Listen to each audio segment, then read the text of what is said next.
جنات کا بھی تذکرہ ہے کہ جنات کا ایک وفد رسول اللہ صلی اللہ علیہ وسلم کے پاس سے گزرا.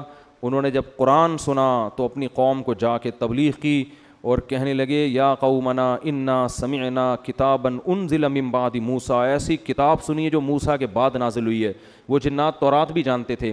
آسمانی کتابوں کا جو مضمون ہے نا وہ ایک جیسا ہوتا ہے. ڈاکٹر حمید اللہ صاحب کا میں نے بتایا تھا نا, بہت بڑے محقق گزرے ہیں حیدرآباد دکن کے. انہوں نے آسمانی کتابوں پہ بڑی ریسرچ کی تھی. یہ پی ایچ ڈی اسکالر بھی تھے. ان کے دنیا میں بہت سے جیپنیز اور فرانسیسی ان کے ہاتھ پہ مسلمان ہوئے. انہوں نے جاپان میں اور فرانس میں بہت کام کیا ہے. قرآن کا ترجمہ بھی, کہ فرانسیسی زبان بھی آتی تھی ان کو, فرانسیسی زبان میں جیپنیز میں قرآن کے ترجمے کروائے انہوں نے. تو یہ کہتے تھے کہ آپ جتنی آسمانی کتابیں تورات, انجیل اور قرآن کو پڑھیں گے نا, ان کی آیتوں کا انداز ایک جیسا ہے.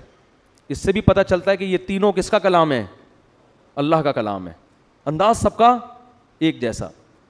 تو واقعات بھی وہی ہیں, سب میں ہیں. لوط علیہ السلام, نوح علیہ السلام, موسیٰ علیہ السلام, ابراہیم علیہ السلام, سب کے سیم واقعات ہیں.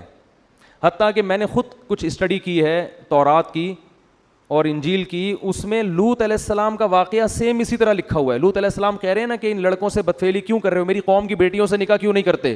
تو اس میں بھی یہی لکھا ہے کہ میری قوم کی بیٹیوں سے نکاح کیوں نہیں کرتے. حالانکہ رسول اللہ صلی اللہ علیہ وسلم پہ یہ آیتیں مکہ میں نازل ہو رہی تھی. آپ کا یہود و نصارہ سے کوئی رابطہ نہیں تھا. تبھی تو مشرکین کہتے تھے انہیں یہ لوگ سکھاتے ہیں آ کے, یہود و نصارہ الزام لگاتے تھے. تو یہود و نصارہ کیوں سکھائیں گے, وہ تو اسلام کے اگینسٹ تھے. وہ تو تانے دیتے. وہ کہتے تھے یہ چھپ کے کہیں سے پڑھ لیتے ہیں. تو اللہ نے کہا یہ تو تمہارے درمیان رہے ہیں, یہ لکھنا پڑھنا نہیں جانتے. تو الٹے بیہودہ الزامات لگاتے تھے. تو جنات نے آ کے کہا کہ ہم نے وہی کتاب سنی ہے جو موسیٰ کے, جب دیکھتے ہیں نا ایسے واقعات ہوتے ہیں تو مانتے ہیں کہ یہ جن بھوت بھی کیا ہیں, ہوتے ہیں. لیکن اتنے نہیں ہوتے جتنے عاملوں نے بنا دیے. عاملوں نے تو جس پہ کچھ بھی مسئلہ ہے تو اس پہ جن چڑیل بھوت ڈالا ہوا ہے. اتنا نہیں ہے. ہوتے ہیں, اب کیسے ہوتے ہیں اللہ ہی بہتر جانتا ہے, اور انسانی شکل میں بھی آ جاتے ہیں بعض دفعہ یہ. اور ان کا سب سے خطرناک کام ہوتا ہے انسان کے دل میں وسوسے پیدا کرنا, انسان کو گناہوں کی طرف لے کے جانا. ان کی طبیعت میں شر غالب ہے, خیر کم ہے, اور ان کی تعداد انسانوں سے بہت زیادہ ہے, اور ان کی پیدائش بھی انسانوں سے پہلے ہوئی ہے. تو اللہ کی ایک مخلوق ہے. چڑیل تو جن ہی کی مؤنث کو کہا جاتا ہے, یہ کوئی الگ مخلوق نہیں ہے.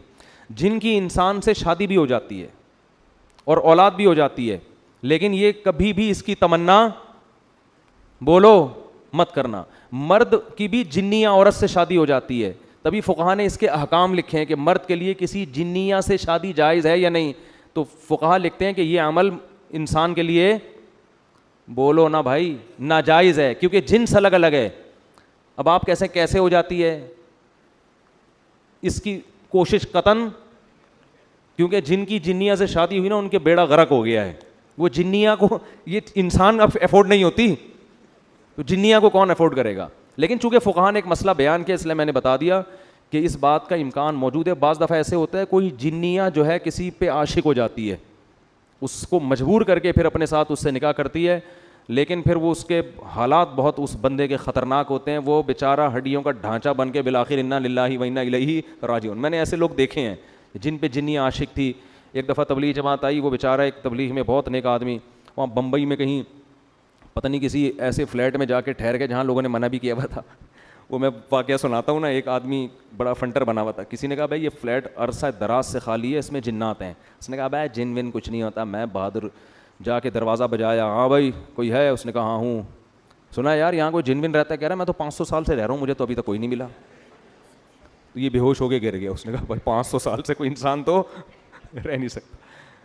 تو جن کے معاملے میں یہ ہے کہ نہ ان سے ڈرو, نہ فنٹر گیری کی کوشش کرو, نارمل اپنی لائف گزارو, کسی کو کچھ بھی نہیں کہتے. اور عاملوں کے پاس گئے تو جن چڑیل بھوت تمہارا راستہ دیکھ لیں گے, یہ میں بتا دوں.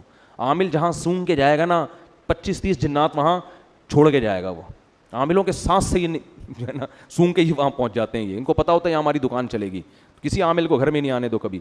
تو جنیہ سے نکاح, وہ میں واقعہ سنا رہا تھا. وہ بیچارے ایک تبلیغ جماعت کے تھے, 40-45 سال ان کی عمر تھی. تو انہوں نے بتایا کہ انڈیا میں ایسا ہو گیا, ان پہ کوئی جنیہ چڑھ گئی ان کے اوپر نا, عاشق ہو گئی. اب کیا نتیجہ نکلا ہے, وہ ان کو نکاح نہیں کرنے دے رہی. اس بیچارے کی عمر 40 سے 45 سال ہو گئی اور اب تک وہ کنوارے کا کنوارا ہی. اور وہ جنیہ ہندو, وہ مجھے کہتے تھے کہ میرے سامنے خوبصورت لڑکی کی شکل میں آتی ہے اور یہاں بندیا لگی ہوئی ہوتی ہے اور مجھے کہتی ہے کہ تو ہندو بن جا اور مجھ سے شادی کر لے. لیکن اس آدمی کا بھی ظرف تھا, یہ اس نے کہا میں کسی قیمت پہ ایمان نہیں چھوڑ سکتا. اچھا یہ باتیں ہو رہی تھیں, اتنے میں انہوں نے مجھے بتایا کہ ان پر نا وہ کیفیات طاری ہونا شروع ہو گئیں اور وہی جنیاں ان کے اوپر سوار. اچھا مجھے کہتے ہیں کہ سارا دن انڈین گانے سناتی رہتی ہے مجھے بیٹھ کے. سارا دن کیا کرتی ہے؟ انڈین گانے سناتی رہتی ہے. اچھا خیر جب وہ ان پہ سوار ہو گئے, میں بیٹھا ہوا تھا سامنے, اللہ کا شکر ہے میں ان چیزوں سے ڈرتا مرتا نہیں ہوں. اگر آپ ڈر گئے نا تو ایک جنیا آپ کے پاس بھی آئے گی, پھر یہ سمجھ لو. تو مجھے اشارہ انہوں نے کیا کہ میری انگلی پکڑ کے کوئی آیتیں پڑھے, تو میں نے دم بم کیا, وہ تھوڑی دیر میں ٹھیک ہو گئے. تو یہ ہوتا ہے, لیکن اس کا نقصان یہ ہوا کہ بیچارے کہیں نکاح نہیں کر سکے اور وہ کمزور ہو کے نا بیچاروں کی ہڈیاں نکل گئیں. لیکن آپ لوگ ڈریں نہیں, میں ایسے واقعات بہت کم سناتا ہوں اس لیے کہ لوگ پہلے ہی اتنے خوف زدہ ہیں کہ یار اچھا وہ جو اس دن قبرستان میں بندیا نظر آئی تھی وہ بھی کوئی دبئی بمبئی کی آئی ہوئی جنیاں یا چڑیل تھی. کچھ بھی نہیں ہے, آپ کا دماغی تخیل ہوتا ہے زیادہ تر. تو وہ لاکھوں میں کوئی ایک آدھ واقعہ ہو جاتا ہے ایسا, اور وہ جس کے ساتھ ہوتا ہے بس وہ صبر کرے اور اس کا کوئی حل نہیں ہے. اس نے صبر کیا, عفت اور پاک دامنی سے زندگی گزاری. اب پتہ نہیں اب تک زندہ ہیں نہیں ہیں, زندہ ہیں تو اللہ ان کو اس مصیبت سے نجات دے, اور اگر انتقال کر گئے تو اب تو وہاں انشاءاللہ حوروں سے اللہ نے ان کے صبر کی وجہ سے ان کا نکاح اللہ سے امید کرا دیا ہوگا اللہ تعالیٰ نے. لیکن ان چیزوں کا علاج صبر کے علاوہ کچھ بھی نہیں. جو احادیث میں دعائیں آتی ہیں ان کو پڑھنا چاہیے. سورہ فلق, سورہ ناس ہے, اور بسم اللہ الذی لا یضر مع اسمہ شیء فی الارض ولا فی السماء, یہ پہلے سے ہی اہتمام کرنا چاہیے ان چیزوں کا, تاکہ اس قسم کی چڑیلیں مسلط نہ ہو آپ کے اوپر. بہت سے نوجوان کہہ رہے ہوں کہ کاش ہمارے اوپر بھی کوئی ایسی جنیاں آ جائے. تو میں اس لیے پہلے بتا رہا ہوں کہ اس کی تمنا مت کرو, آ گئی نا. وہ ایک آدمی کی بیوی پہ جن چڑھ گیا, کسی نے آ کے بتایا تمہاری بیوی پہ جن آ گیا. اس نے کہا خود ہی بھگتے گا آپ. اس نے کہا تو جب انسان کا یہ حال ہے, بیوی جب انسان کی شکل میں ہو تو یہ حال ہے, جنیاں ہوگی تو کیا ہوگا آپ خود سوچو یار.